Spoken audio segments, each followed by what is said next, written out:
وعلی آلک واصحابک یا رحمۃ للعالمین۔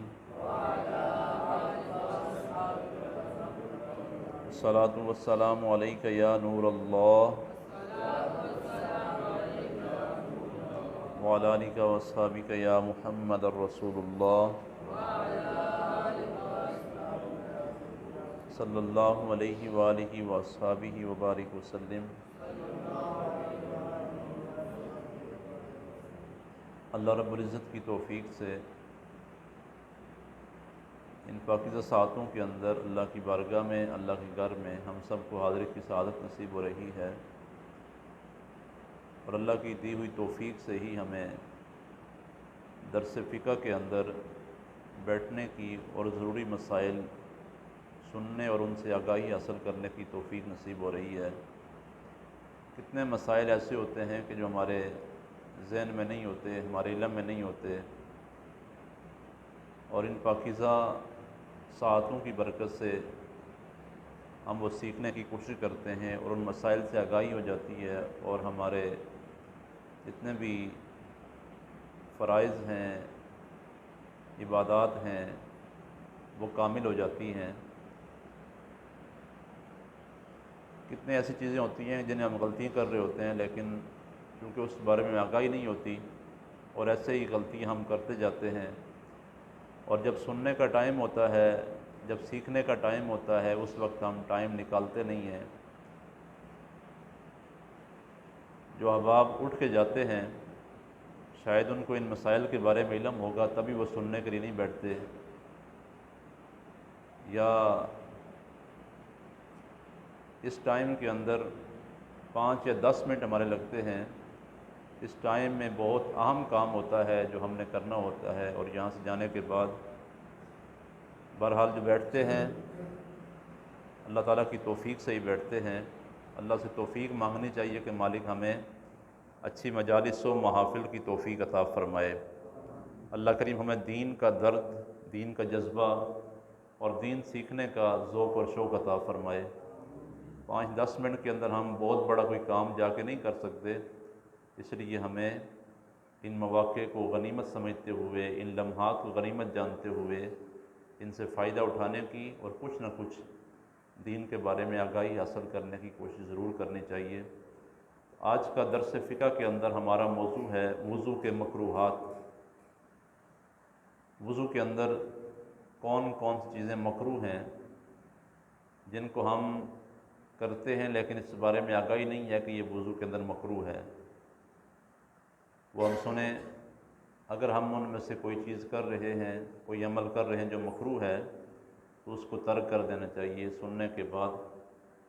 مکروہ وہ چیز ہوتی ہے، ایک فرض ہے، واجب ہے، سنت ہے، اور ایک مکروہ ہے۔ اصطلاحات فقہ کے اندر، شریعت کی اصطلاحات میں ایک مکروہ عمل ہوتا ہے۔ مکروہ کہتے ہیں ناپسندیدہ عمل کو، جس کا کرنا شریعت کو پسند نہیں ہوتا، اور مکروہ کے اندر بھی پھر اس کی آگے قسمیں آ جاتی ہیں۔ بہرحال آپ آسان لفظوں میں یوں یاد رکھیں کہ مکروہ ناپسندیدہ فعل کو کہتے ہیں جس کا بجا لانا، جس پر عمل کرنا اچھا نہیں ہوتا، اچھا فعل نہیں ہوتا، اس لیے اس سے بچنا چاہیے، اور سنت کے خلاف ہوتا ہے مکروہ عمل، خلاف سنت بھی اس کو کہتے ہیں۔ تو وضو کے اندر چند چیزیں ہیں جو مکروہ ہیں۔ ایک تو ہے کہ وضو کے لیے ناپاک جگہ پر بیٹھنا، ناپاک جگہ بیٹھ کر وضو کرنا یہ مکروہ ہے۔ اگر آپ ٹوٹیوں پر بیٹھ کر، مسجد میں جو وضو خانے بنے ہوتے ہیں وہ تو ٹھیک ہوتے ہیں، لیکن اگر باہر ہم کسی جگہ پہ بیٹھتے ہیں، اگر وہ جگہ ناپاک ہے تو ناپاک جگہ پر بیٹھ کر وضو کرنا یہ مکروہ ہے۔ ناپاک جگہ پر وضو کا پانی گرانا یہ بھی مکروہ ہے۔ وضو کے اعضاء سے لوٹے وغیرہ میں قطرے ٹپکانا، اگر آپ لوٹے سے وضو کرتے ہیں، کسی برتن سے وضو کرتے ہیں، اس میں وضو کے اعضاء کا پانی قطرے اس میں ڈالتے رہنا اور بار بار اس میں پانی کی ہاتھ رکھنا اس میں، تو قطرے اس میں وضو کے برتن کے اندر جا رہے ہوں تو یہ بھی مکروہ ہے۔ قبلہ کی طرف تھوک یا کھنگار ڈالنا مکروہ ہے۔ قبلہ کی طرف تھوکنا وضو کی حالت میں، یا کھنگار ڈالنا یا کلی کرنا قبلہ کی طرف، یہ مکروہ ہے۔ بغیر ضرورت کے دنیا کی بات چیت کرنا، لیکن بعض اوقات ہم ایسا کرتے ہیں وضو کرتے ہوئے اس بات کا احساس ہمیں نہیں ہوتا اور ہم آپس کے اندر گفتگو بھی کر رہے ہوتے ہیں۔ ہاں، ضروری گفتگو اگر کرنی ہے تو اس سے ممانعت نہیں ہے۔ اگر آپ نے کوئی مسئلہ کسی سے پوچھنا ہے، کسی کو بتانا ہے، یا ضروری بات چیت آپ نے کرنی ہے تو پھر کر سکتے ہیں، لیکن بغیر ضرورت کے دنیا کی بات چیت کرنا وضو کی حالت میں، وضو کرتے ہوئے، یہ مکروہ ہے۔ زیادہ پانی خرچ کرنا یہ مکروہ ہے۔ بعض اوقات ہم پانی بہت زیادہ کھول کے رکھتے ہیں، اتنے پانی سے ہم غسل کر سکتے ہیں جتنے پانی سے ہم وضو کے لیے کھولتے ہیں، تو زیادہ پانی استعمال کرنا ضرورت سے زیادہ، اور گپ شپ لگا رہے ہیں، ٹوٹی کھلی ہوئی ہے اور ہم وضو بھی کرتے ہیں، ادھر گپ بھی لگا رہے ہیں اور کافی سارا پانی ہم ضائع کر دیتے ہیں، تو یہ بھی اسراف ہے اور زیادہ پانی خرچ کرنا کیا ہے؟ مکروہ ہے۔ اور اتنا کم پانی خرچ کرنا کہ سنت بھی ادا نہ ہو سکے، تو یہ بھی مکروہ ہے۔ مناسب پانی، درمیانہ پانی، جس سے ہم صحیح طریقے سے وضو کر سکیں، اعضاء کو دھو سکیں، اتنا تھوڑا سا ہم پانی استعمال نہ کریں کہ وضو کی سنتیں بھی ادا نہ ہو سکیں، تو اتنا کم پانی بھی نہیں خرچ کرنا اور زیادہ بھی خرچ نہیں کرنا، بس مناسب پانی استعمال کرنا ہے۔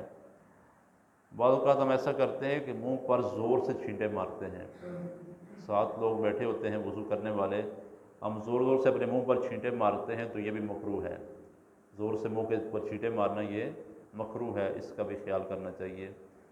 منہ پر پانی ڈالتے وقت پھونکنا، پانی ہاتھ میں لیا، اس کو پھونک رہے ہیں اور پھونک کر پھر پانی کو اپنے اعضاء پر، اپنے چہرے پر یا دیگر اعضاء پر مل رہے ہیں، تو پانی ڈالتے وقت اس کو پھونکنا یہ بھی مکروہ ہے۔ اور گلے کا مسح کرنا یہ مکروہ ہے۔ گلے کے مسح سے مراد کیا ہے؟ ایک تو گردن کا مسح کرتے ہیں ہم یہ، لیکن گلے کا مسح ایسے نیچے سے ایسے مسح کرنا یہ وضو کے اندر مکروہ ہے۔ بائیں ہاتھ سے کلی کرنا، بعض اوقات آپ دیکھتے ہیں جو احباب جن کو علم نہیں ہوتا، وہ بائیں ہاتھ سے ناک میں پانی ڈال رہے ہوتے ہیں یا کلی بائیں ہاتھ سے کرتے ہیں، تو بائیں ہاتھ سے کلی کرنا یا بائیں ہاتھ سے ناک میں پانی ڈالنا یہ کیا ہے؟ مکروہ ہے۔ دائیں ہاتھ سے ناک صاف کرنا یہ مکروہ ہے۔ طریقہ یہ ہے کہ دائیں ہاتھ سے آپ کلی کریں، دائیں ہاتھ سے ناک میں پانی ڈالیں اور بائیں ہاتھ سے ناک کو صاف کریں، تو دائیں ہاتھ سے ناک صاف کرنا یہ مکروہ ہے۔ 3 نئے پانیوں کے ساتھ سر کا مسح کرنا، سر کا مسح ایک بار کرنا ہے، لیکن 3 نئے پانی لے کر بار بار پانی لینا پھر مسح کرنا تو یہ بھی مکروہ ہے۔ دھوپ کے گرم کیے ہوئے پانی سے وضو کرنا مکروہ ہے۔ جو پانی آپ نے دھوپ میں گرم کیا ہے، اس دھوپ میں گرم کیے ہوئے پانی سے وضو کرنا یہ بھی مکروہ ہے۔ تو آپ یوں سمجھیں کہ ہر سنت کا ترک کرنا مکروہ ہے اور ہر مکروہ کو چھوڑ دینا یہ سنت ہے۔ یہ مکروہات جو ہم نے پڑھے ہیں ان کو چھوڑ دیں تو سمجھو کہ آپ نے سنت کے مطابق وضو کیا ہے اور سنتوں پر عمل کیا ہے۔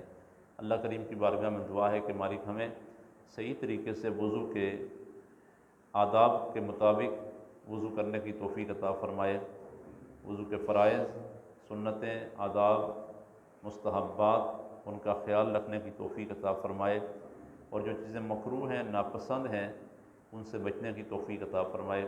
اللہ کریم ہمیں دین کا ذوق اور شوق عطا فرمائے اور ضروری مسائل سیکھنے کے لیے اللہ ہمیں ٹائم نکالنے کی توفیق عطا فرمائے۔